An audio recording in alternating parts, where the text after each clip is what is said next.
지난 11월 9일 제54대 총학생회 선거가 단일 선거운동본부 커넥트의 자격 박탈로 무산됐습니다. 11월 7일 중앙선거관리위원회에서 공고된 바에 따르면 전선본 커넥트는 정 후보 백호인 씨의 1인 출마 형태로 입후보했습니다. 그러나 다음 날인 8일에 중선관위는 해당 전 선본에 경고 3회 이상이 조치됨을 이유로 중앙운영위원회에 커넥트의 선본 후보자 자격 박탈해안에 대한 논의를 요청했습니다. 중훈위 논의 결과 커넥트는 선거 시행세칙 제106조 제1호와 3호에 근거해 만장일치로 선본 후보자 자격이 박탈됐습니다. 선거 시행세칙 제106조 제1호와 3호에 의하면 중훈위는 선본이 3회의 경고 조치를 받은 경우 또는 선본이 중선관위의 조치에 의도적으로 불응하거나 지적사항을 개선하지 않을 경우에 중선관위의 심의를 거쳐 선본 후보자의 자격을 박탈할 수 있습니다.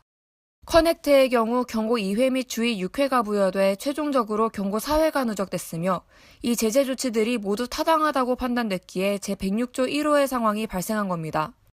경고와 주의의 사유로는 정책자료집 내 허위사실 기재, 서류 정정 요청 미이행, 선본장을 거치지 않고 선관위에 직접 문의, 입후보 등록 서류 미비, 국문 영문 정책자료집 내용 상의, 정책자료집 내 오탈자, 시각장애 학생용 정책자료집 미비, 성인지 교육 명단 미제출이 있었습니다.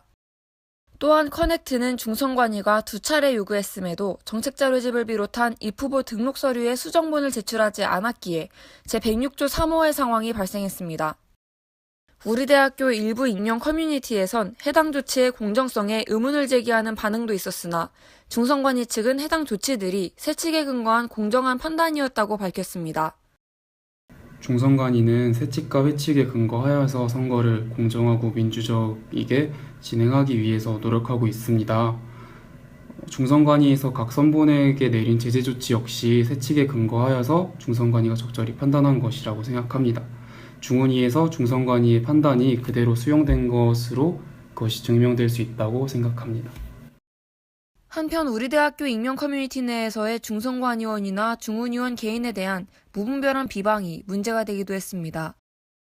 이번 총학생회 선거 무산으로 우리 대학교는 지난 2년의 비대위 체제가 이어질 예정이며 제54대 총학생회 선거는 내년 3월에 치러질 예정입니다.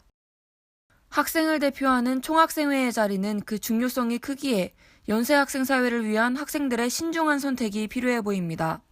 YBS 뉴스 정은채입니다.